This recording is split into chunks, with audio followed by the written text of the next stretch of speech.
अस्सलाम वालेकुम students, welcome to learning with मुताहिर।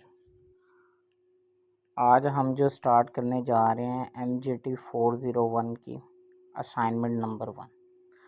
अगर आप इस चैनल पे नए हैं तो चैनल को सब्सक्राइब कर लें और बेल आइकॉन को प्रेस कर लें ताकि आने वाली हर नई वीडियो का आपको नोटिफिकेशन मिलता रहे। चैनल को यार आप लोग लाजमी सब्सक्राइब करें, फिर ये है कि नेक्स्ट जितनी भी वीडियोज़ है वो आपको मिलती रहे, इससे हमें भी अप्रिसिएशन मिलती है। चलें जी, स्टार्ट करते हैं हम MGT 401 की असाइनमेंट। अच्छा जी, ये आपका जो है ना IS 16 property plant equipment PPE, ये आपका मॉड्यूल जो है ना चैप्टर नंबर 8 जो है ना उससे रिलेटेड है। अगर किसी ने ये नहीं पढ़ा तो लाजमी इसको पहले पढ़ ले। अच्छा, वो ये कह रहा है unique limited is a public limited company, it has following tangible fixed asset on 31 दिसंबर 2020।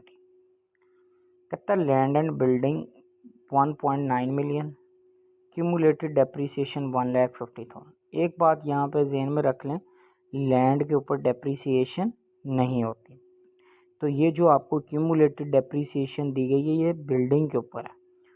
तो जो नेट कैरिंग अमाउंट है 17,15,000, इसके अंदर आपकी लैंड की अमाउंट भी ऐड है और बिल्डिंग की अमाउंट भी है। नेक्स्ट वो कह रहा है प्लांट एंड मशीनरी 2,50,000, उसकी जो ओरिजिनल कॉस्ट है 250,000 है, क्यूमुलेटेड डेप्रीसिएशन 30,000 है, फिर नेट कैरिंग अमाउंट या नेट बुक वैल्यू 220,000। कंप्यूटर की उसने बता दिया ओरिजिनल कॉस्ट 6,50,000 है और क्यूमुलेटेड डेप्रीसिएशन 40,000 है, तो कैरिंग अमाउंट या book value net book value 6,10,000। अब नीचे वो क्या कह रहा है, कहता है company has defined following depreciation rate on land and building 5% per annum straight line on building only. मैं पहले भी आपको बताया हूँ कि भाई लैंड के ऊपर डेप्रीसिएशन नहीं होनी, ये बिल्डिंग के ऊपर आपकी डेप्रीसिएशन होनी है। तो ये जो 5% डेप्रीसिएशन उसने दिया स्ट्रेट लाइन मेथड के, उसने बिल्डिंग के ऊपर चार्ज करने का डेप्रीसिएशन रेट दिया, लैंड के ऊपर नहीं होना। आगे कह रहा है plant and machinery 10% per annum reducing balance method, जो आपके पास नेट बुक वैल्यू आ जाती है उसके ऊपर आपने डेप्रीसिएशन रेट अप्लाई करना। नेक्स्ट वो क्या कह रहे हैं जी, one on computer 20% per annum straight line method, ये स्ट्रेट लाइन मेथड के अकॉर्डिंग आपने डेप्रीसिएशन चार्ज करनी कंप्यूटर के ऊपर। अच्छा, एक बात ज़हन में रखो, ऊपर जो उसने डाटा बताया था उसने कब बताया था 31 दिसंबर 2020 को। अब उसका साल एंड होना है 31 दिसंबर 2021 को। कहता on 31 December 31 December the land and building were valued 22,50,000। Of this amount 12 lakh related to land, उसमें से 12 लाख जो है ना वो रिलेट कर रहे हैं लैंड से। अब एक बात जहन में रख लो यहाँ पे कि 12 लाख में से उसने जब रीवैल्यूएशन करवाई 22,50,000 में से 12 लाख रुपया वो किससे रिलेट कर रहा है, लैंड से, फेयर वैल्यू। कहता है लैंड की जो ओरिजिनल कॉस्ट है वो 1 मिलियन है। अब ऊपर जो 1.9 मिलियन दिया गया है, एक बात यहाँ पे क्लियरली समझ लो, आपके पास लैंड की जो फिर कॉस्ट आ गई है ना ओरिजिनल कॉस्ट वो 1 मिलियन है और लैंड की जो रीवैल्यूएशन हुई वो 1.2 मिलियन 12 लाख। तो इसका मतलब लैंड का जो रीवैल्यूएशन सरप्लस है वो 2 लाख है। लैंड के ऊपर डेप्रीसिएशन तो होनी नहीं।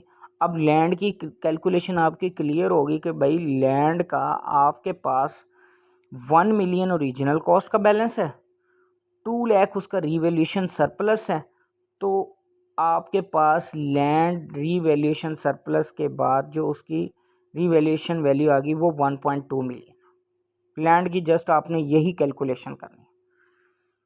अच्छा जी, आगे क्या बता रहा है भाई, 1.9 मिलियन था आपके पास लैंड एंड बिल्डिंग का टोटल बैलेंस, उसमें से 1 मिलियन तो आपका किस में चला गया, ओरिजिनल कॉस्ट में, लैंड में।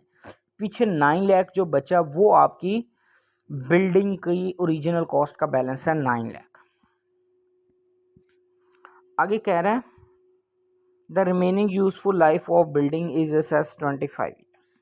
बिल्डिंग की डेप्रीसिएशन देखते हैं। अब बिल्डिंग की डेप्रीसिएशन देख लो। अब बिल्डिंग का आपके पास ओरिजिनल कॉस्ट का बैलेंस कितना आ गया, 9 लाख। किस डेट को, 31 दिसंबर 2020 को। अब बिल्डिंग आपकी डेप्रीसिएशन होनी है कब, 31 दिसंबर 2021 को। किस मेथड से, स्ट्रेट लाइन मेथड। तो आप बिल्डिंग की 9 लाख के ऊपर डेप्रीसिएशन रेट अप्लाई करें तो आपके पास 45,000 की अमाउंट आ जाएगी। तो अब तक आपके पास बिल्डिंग की जो क्यूमुलेटेड डेप्रीसिएशन है 31 दिसंबर 2021 को, पिछले साल की कितनी थी, 1,50,000, और जो इस साल की डेप्रीसिएशन आई 45,000। टोटल आपके पास बिल्डिंग की जो क्यूमुलेटेड डेप्रीसिएशन है वो 1,95,000 है। अब बिल्डिंग की कैरिंग अमाउंट कितनी रहेगी भाई, 9 लाख आपके पास ओरिजिनल कॉस्ट थी, क्यूमुलेटेड डेप्रीसिएशन 1,50,000 पहले वाली, और करंट ईयर की जो आपके पास डेप्रीसिएशन आई 1,95,000 आई। तो पीछे आपके पास नेट कैरिंग अमाउंट आपके पास बिल्डिंग की 9 लाख में से 1,95,000 लेस कर दो, 7,05,000 आपके पास कैरिंग अमाउंट आ जाएगी। अब उसकी रीवैल्यूएशन बिल्डिंग की कैसे हुई वो ज़रा वो समझते हैं पॉइंट। भाई आपके पास 22,50,000 रुपये की टोटल रीवैल्यूएशन हुई थी, जिसमें से लैंड की रीवैल्यूएशन 12 लाख हुई। तो पीछे आप खुद सोचें कि भाई बिल्डिंग की जो आपके पास रीवैल्यूएशन के बाद वैल्यू आ रही है वो 10,50,000। भाई 10,50,000 रीवैल्यूएशन है, लेकिन बिल्डिंग की जो कैरिंग अमाउंट है वो 7,50,000 है। तो 10,50,000 में से 7,50,000 माइनस कर दो, 7,05,000 सॉरी, तो आपके पास जो डिफरेंस आएगा वो 3,45,000। ये रीवैल्यूएशन सरप्लस है किसका, आपके पास बिल्डिंग का। अच्छा, नेक्स्ट आपके पास है जी plant and machinery. Plant and machinery की उसने ऊपर जो वैल्यू बताई है, ओरिजिनल कॉस्ट 2,50,000, क्यूमुलेटेड डेप्रीसिएशन 30,000, और जो आपके पास है उसकी बुक वैल्यू वो आपके पास 220। अब वो नीचे क्या कह रहा है, कहते हैं ए new machine was purchase on 31 March 2021, cost इनकट given below. आप पहले नंबर पे पिछली मशीनरी की तो देखो ना डेप्रीसिएशन कितनी, नई मशीनरी को तो बाद में देखते हैं, लेकिन मशीनरी के ऊपर आपने डेप्रीसिएशन रिड्यूसिंग बैलेंस मेथड के मुताबिक लेनी है।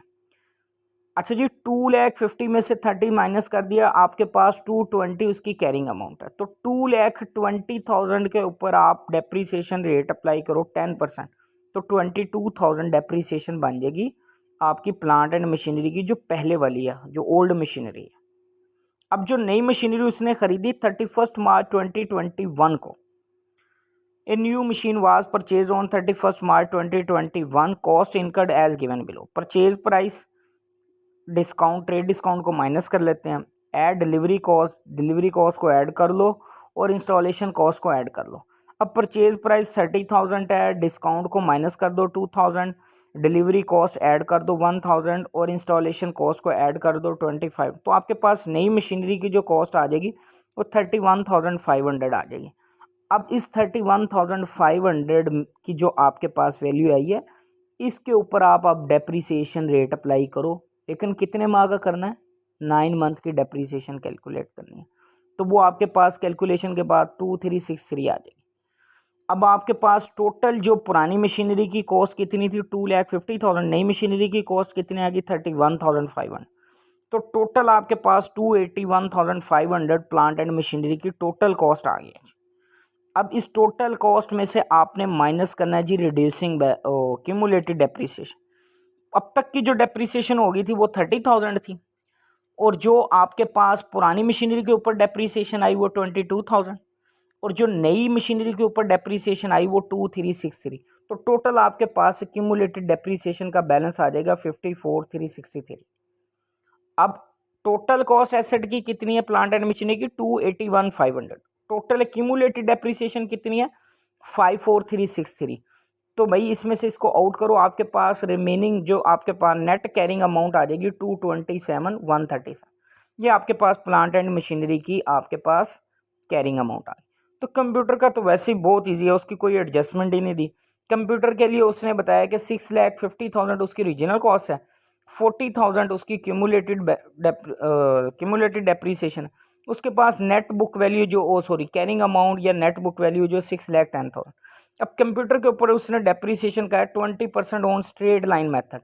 भाई स्ट्रेट लाइन मेथड क्या कहता है, जिस वैल्यू का एसेट, जो एसेट की रीजनल कॉस्ट है उसके ऊपर डेप्रीसिएशन चार्ज करो। एसेट की रीजनल कॉस्ट 6,50,000, तो भाई 6,50,000 का 10% आप 20% रेट अप्लाई करो, आपके पास 1,30,000 आ जाएगी।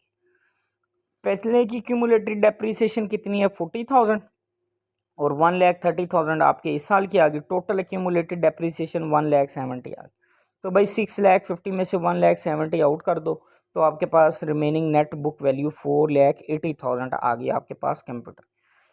किसी बच्चे को कोई क्वेश्चन है तो वो बेटा मुझे व्हाट्सअप कर सकता है मेरे व्हाट्सअप वाले नंबर पे 0334537124। कोई भी क्वेश्चन हो, इसकी सॉल्यूशन फाइल चाहिए वो मिल जाएगी, पेड है, नॉमिनल चार्जेस हैं। चैनल को लाजमी सब्सक्राइब करें। कमेंट में कोई क्वेश्चन है तो पूछें, या व्हाट्सअप वाले नंबर पे अकाउंट फाइनेंस के सब्जेक्ट्स का कोई भी बेटा आपका क्वेश्चन हो आप मुझे पूछ सकते हैं, किसी भी लेवल का, आपका इंटर का, BBA BCom, फिर इसी तरह MBA MCom, accounting and finance, कोई भी क्वेश्चन हो आप पूछ सकते हैं। थैंक यू, अल्लाह हाफिज़।